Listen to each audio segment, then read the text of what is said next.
पवन सिंह और अक्षरा सिंह जब एक साथ नाम लिया जाता था तो इस नाम को तोड़ने वाला कोई नहीं था, इनके रिकॉर्ड को तोड़ने वाला कोई नहीं था। लेकिन इस समय ऐसा आ गया है कि धीरे धीरे कहीं ना कहीं कुछ खोता हुआ हमें दिख रहा है।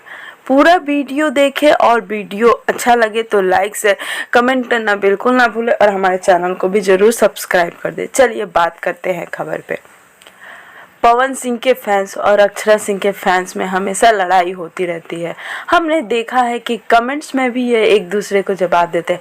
कहीं ना कहीं इन दोनों के फैंस के बीच में वो चीज़ें हो चुकी हैं जो शायद कभी पवन और अक्षरा एक साथ ना करें। आप सभी को बता दूं कि इस समय पवन सिंह के गाने उतने ज़्यादा नहीं चल रहे हैं जितने पहले रिकॉर्ड बनते थे, कुछ घंटों में मिलियन चले जाते थे।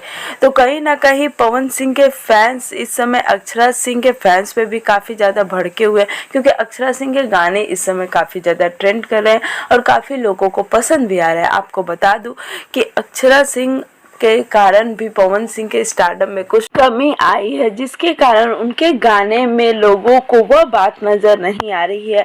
तो अक्षरा सिंह के फैंस हमें काफ़ी दिनों से लगातार यह कमेंट कर रहे कि कहीं ना कहीं उनके स्टारडम में कमी आ गई है। और अगर बात करें पवन सिंह के फैंस और अक्षरा सिंह के फैंस के, तो दोनों की बातें अगर आप समझेंगे तो आपको खुद समझ में आ जाएगा कि पवन सिंह के स्टारडम में जो कमी आई है लोग उसका कितना फ़ायदा उठा रहे हैं। वैसे तो अभी पवन सिंह ने इस पर कुछ भी ऑफिशियल जानकारी नहीं दी है, लेकिन हम आपको बता दें कि पवन सिंह के फैंस और उनके जो साथ में काम करने वाले हैं, जो उनके दोस्त हैं, सो कॉल फ्रेंड कह सकते हैं, क्योंकि कुछ फ्रेंड आज पवन सिंह के साथ है और वही कुछ फ्रेंड आज अक्षरा सिंह के साथ भी है। हो सकता है कि आगे चलकर ये दोनों साथ में काम करें, लेकिन इस समय भोजपुरी में जिस तरीके की बातें चल रही हैं वो तो कहीं ना कहीं भोजपुरी को आगे बढ़ा रही है, लेकिन ना किसी को तो पीछे खींच रही है।